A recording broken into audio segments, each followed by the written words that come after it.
We look up to the greatest esport players because they can pull up plays we could never even imagine. Most of the times we're the ones misplaying and losing while they're the ones getting burning collats and pulling off 1v5 ace clutches. But sometimes pros do things that are a little less than optimal. Unlike us though, even their stupidest plays are still top tier. Because when the best players go stupid, they can still do things you never thought would be possible. But before we get into the video, I just gotta let you guys know that we've teamed up with our friends over at Predator Gaming to give you a holiday gift guide. You might have heard some of our other hosts already, but here's Daniel Rosen giving you what he wants for his holiday season. All right, folks, you heard Liz. We've teamed up with our friends over at Predator Gaming to bring you a little holiday gift guide. You've probably already heard from some of my friends who host other shows already, but basically, we're gonna tell you what we want this holiday season, and maybe we can give you some ideas of what to ask for yourself. So let's get started.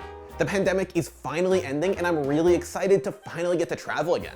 And one of the things I'm most excited about traveling to is fighting game tournaments. That's why one of the things I want most this holiday season is the Snackbox Micro. Look, I have a ton of fight sticks. Actually, I have so many that I don't know where to put all of them, but one more can't hurt, right? And at least this one is so small that it looks like it fits really easily into a suitcase. Look, traveling with bulky sticks is one of the only annoying parts about going to fighting game tournaments. So getting a stick that looks easy to pack sounds awesome. And not to be greedy, but while we're talking about traveling, I'd really like a way to play games on the go. And I think I know exactly what I'm looking for. Look, we all want a Steam Deck. I know I'm not being original, but this thing looks like it rules. Getting to play my entire Steam library anywhere means I might finally work my way through my giant, stupid backlog. Anyway, you can probably tell I'm all about traveling again, which means I'm gonna need a new laptop. Luckily, our friends over at Predator Gaming have just what I'm looking for with the Predator Triton 300 SE. Like I said, I'm looking for a sleek and powerful laptop that I can stick in my suitcase since I'm trying to spend as little time at home as possible next year. So a thin, easy to carry laptop with an Intel 11th Gen H-Series Core i7 processor and 9 hours of battery life that's good for work and gaming is exactly what I'm looking for this holiday season. I'd recommend checking it out at your local Best Buy. All right, that's it from me. Back to the top 10.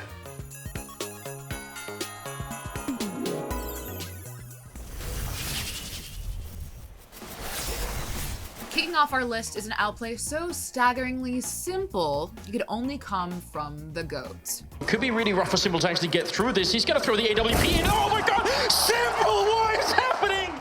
Back in the semifinals of ESL New York 2016, when Team Liquid was facing off against Na'Vi, Ukrainian superstar Simple found himself in a tense 1v1 against former teammate Nitro. Since Simple heard the bomb being planted under window, he rushed to peek so Nitro wouldn't have a chance to retreat. Nitro heard the approach, of course, but Simple anticipated that. Problem is, Simple didn't have a flash, so he threw the next best thing, his AWP.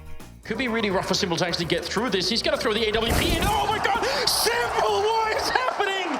To this day, we aren't sure if Nitro was actually fazed by Simple's so-called $4,750 flashbang, or if he just lost the gunfight.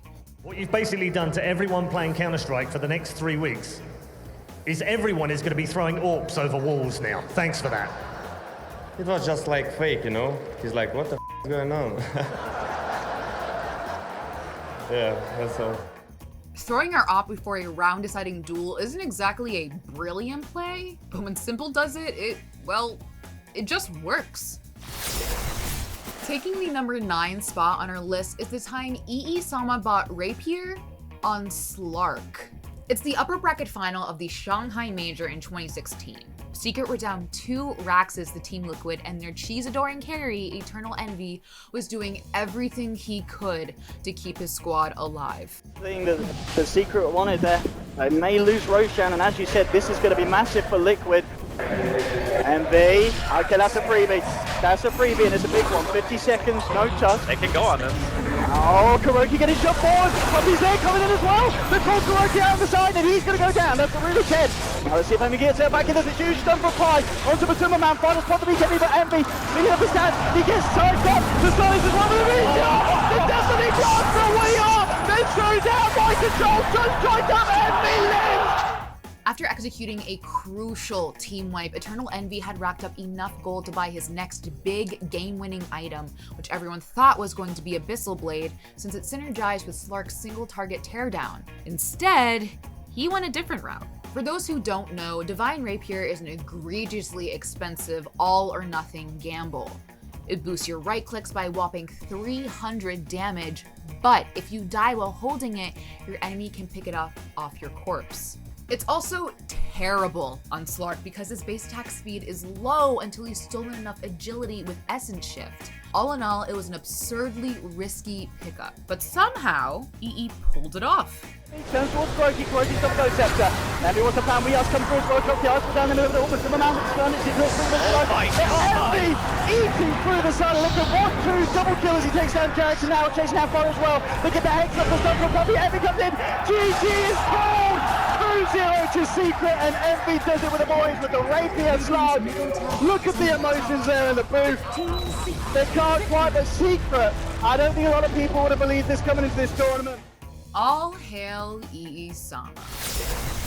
It's time for some off-meta picks because at number 8, we have Laxing's roaming off-site Echo. Laxing bringing out some new stuff here on the Echo, the aggro roaming Echo.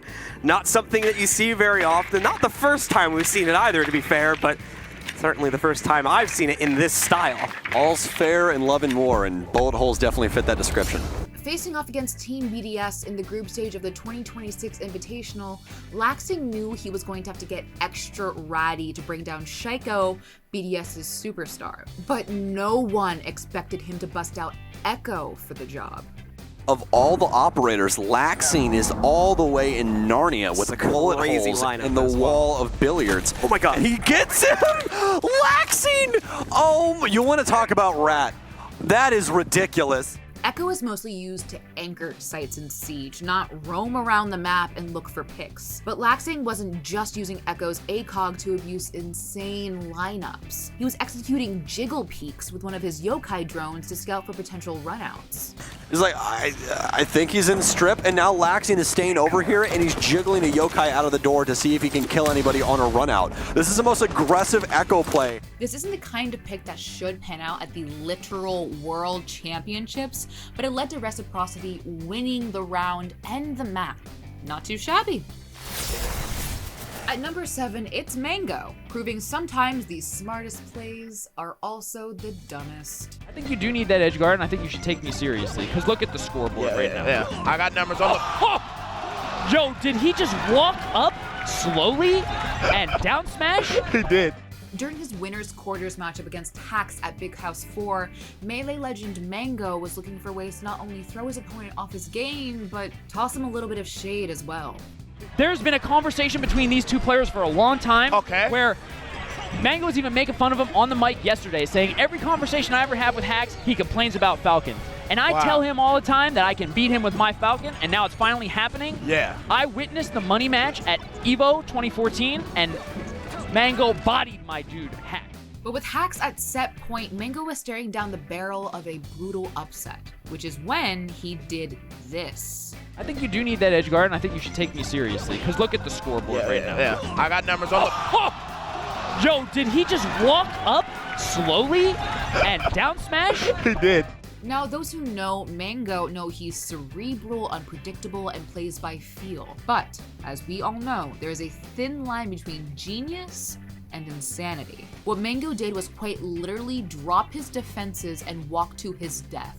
But somehow, it worked, and it tilted Hax off of the face of the earth. Mango goes for a safe edge guard. He's trying to keep this stock. He's not trying to overcommit too much. Gonna get the back air? No. Oh. So that's 2. That was 2 for Hax. Blooper.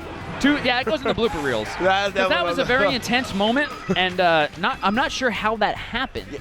The top comment on VG Bootcamp's video put it best: sometimes being bad is the best thing you can do. Taking the 6th spot on our list is no Tidehunter's perennially pea-brained level 1 Roshan Bait. Down! Oh, mind games! Now on the beaters, the Swedes, they pull something out of the bag, and beaters is gonna go down as well. Just seconds into Game 2 of the DreamHack Winter 2012 Grand Finals, no Tidehunter executed one of the most sophisticated yet absolutely idiotic tricks Dota has ever seen. Admiral Bulldog given a freebie. And here we go. Game is on. The bait is laying. Now, a level 1 Roshan is not unheard of in Dota, but it's risky. No Tidehunter went a step further though. They did the only thing dumber than doing level 1 Roshan, pretending to do a level 1 Roshan. See, when a hero dies to Roche, the other team gets a notification. But no Tidehunter knew this. They had Admiral Bulldog sacrifice himself to Roche on purpose to trick EG into thinking they were trying to Roche, but they weren't. It's a trap. And it is. It is actually a trap because they came to check for it. Now the stun. It goes out on Melt. They're going to bring it down. Oh, my games. Now on the beaters. The Swedes, they pull something out of the bag. And beaters going to go down as well. Oh, no, Tidehunter. This is one of those plays that's so stupid, it manages to wrap back around to being brilliant. Taking the halfway spot on our list is proof that Daigo truly is the drunken master of Street Fighter. I said he might try something, seeing as he's in winner's bracket, but I didn't see that coming, Zach. In his grand final matchup against Gamer B at DreamHack Winter 2013, Daigo Umehara, one of the greatest Street Fighter legends to ever live, was looking to send a message about how the game was about to go. So, in the very first round, he does this. Yeah. And we're off. Great reaction, there you go. Oh. Oh. Walk into the neutral jump again. Oh.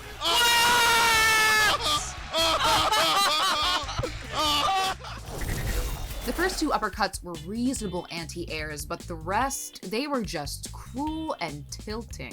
Some might call this genius, but in reality, Daigo was opening himself up completely. He was spamming DP as an Oki option because he knew it was going to work. That's not something you do unless you're ready to get destroyed, as James Chen points out courtesy of Red Bull. Without a meter-required focus cancel, everything after you reach this point is vulnerable. If the Ryu player Shoryuken's anticipating an approach, but the opponent instead simply stands there, the opponent gets all this time to prepare the best and flashiest way to destroy his life bar. There's a good reason Daigo is the GOAT. For the fourth spot on our list, we're rolling back the years to Messiah's legendarily stupid TF outplay. 我的名字叫于锦熙，我的英文 ID 是 Messiah。 Messiah was China's Twisted Fate god, and his signature trick was an absurd bait. He used TF's ult to teleport into the enemy team, but then used Zanya's Hourglass to initiate. Here's Shotcaller Esports explaining why this trick worked. The play would draw out several key abilities from the opposing team, and would bait them into suboptimal situations. It's incredible that spending 2 long cooldowns to make your enemy believe the literal oldest trick in the book actually worked, but this guy was a legend for a reason. Coming in at number 3 is a plat strat that terrorized the Overwatch League, the Bumper Shatter. Set Bumper's Bumper sinking in from the back, the shatter comes down! Good night, Haksal follows up Gipskamsu. This guy has been doing this for ages, and still people don't look both ways. Bumper is best known for his insanely aggro Reinhardt play, and his signature move is the Bumper Shatter, where he maneuvers the giant slow hero to flank the enemy and then hits them with a massive Shatter ultimate from behind. You'd never think these kinds of tricks would work in pro play, but during the Vancouver Titans Stage 1 Week 1 face-off against Shanghai Dragons, Bumper hit a Shatter so painfully silver that it sent his opponents for a loop. Set Bumper sinking in from the back, the shatter comes down! Good night, Haksal follows up Gipskamsu. This guy has been doing this for ages, and still people don't look both ways. Now you might be thinking, isn't this a pretty low elo play? Like, pros can't fall for this shit more than once, right? Well, you'd be wrong. Okay, Bumper's looking for another free charge kill. Way to go. He's hiding around the corner. The shatter! Oh boy. Here we Bumper, go. what is he doing? He does it right now! Goodbye, good night, Element Mystic. Not on this push, says Bumper. Kills 2 with the charge. Huddling together at the number 2 spot on our list is an oldie but a goodie, the Fanatic Death Brush. Epic Gaming know that they are ready to play in this one, and no, they're still standing there. Who wants next? Yeah, yes. Who wants to go in the most Come next? on, let's go again. Let's go again. We're ready. Back when Westerners were actually good at League, Fnatic were feared for pioneering a very particular tactic: standing in a brush. As 5, and well, waiting. See if they can set up around Young Generation. Here they go from the side box, jump in, looking for Pallet. That Thresh still very tanky though as they knock Fnatic back. Young Generation perhaps want to re-engage now as Ren goes to the front line. A charm from Jez is a 5-man charm. The knockup, Bigcar still alive and he's going to pound away on Caps. Ren dead, 2 dead from Young Generation. Fnatic able to collapse, able to get the fight they wanted. For those of you who don't know, an enemy unit is only visible within a brush if the brush has been warded or walked into. Realizing that, Fnatic figured out that if you just stand as 5 in a brush, some idiot might walk into your trap. And you can see the core list to back away. The Soraka is benefiting Fnatic fairly heavily here because what's happening is the Po clan Soraka heals it up, and Roccat, it's not an all-in fight yet. Oh, they now it blow is. through it did! And now the depth charge is coming. Yarden takes a lot, so as flashing forward. Across multiple lineups, Fnatic has busted out this strat plenty of times over the years. It's a brainless strat that so-called pros shouldn't fall for. And yet, the literal best teams in the world keep falling for this shit. And they can go back to playing around Baron and look to force a fight, or doing what they did before, 5-man group towards the enemy jungle. Death Brush. Classic here as Balan pulled back in. It's going to go down! Flinch for a little while longer, but Cat finally collects it. Taking the #1 spot on our list is the single stupidest CSGO play to ever win a major. It's Coldzera's jumping op. Oh, what? A jumping double from Cold! What is going on right now? How does he do this? Down 9-15 in the semifinals of the Columbus Major, Luminosity needed a huge play to get back into the game. With Liquid on match point and rushing through apps, all Coldzera could rely on was a Hail Mary play to save his team. Yeah, there's a lot of pressure on him. He's got to hit these shots. We saw Fallen in this spot before, the same spot, but with much more utility to work with. Coldzera was basically on his own against all 5 members of Liquid. The first shot was relatively easy, but the rest seemed impossible. Cold didn't have time to hop into barrels or vans, so he did the most brain-dead thing any CSGO player could do in the moment. Jump, click, and pray. Here he comes once again. The first base is a Dren. He's going to hit the ground there as Cold. Oh, what? A jumping double from Cold! What is going on right now? How does he do this? This is a 1,000,000-to-1 play. Your accuracy takes a hit when jumping, so that's why no one does it. But Cold went for the play so impossible that YouTuber DinoSportleaf had to run the odds to illustrate just how ludicrously lucky it actually was. And Coldzera defied the game mechanics by jumping and taking a shot, killing not only one of his opponents, but 2 with 1 bullet. There's Cold. Oh, what? A jumping double from Cold! The play broke Liquid. Their mental was in the toilet, and Luminosity won that map, the series, and eventually the entire major. It's probably the craziest major play of all time, and definitely the dumbest. Remember what the Great One once said: you miss 100% of the shots you don't take, even the stupid ones. Well, folks, that's our list. If you think we missed an idiotic play that actually worked, let us know down in the comment section below. Take care, and I'll see you in the next one. Make sure you go cat. Okay, I got him. 3 there. I'm leaving mid. Boost, Sarah, boost you, come on. Yep. I'm blind. Box there.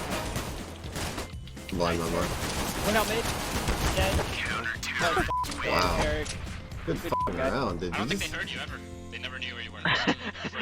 Where was he?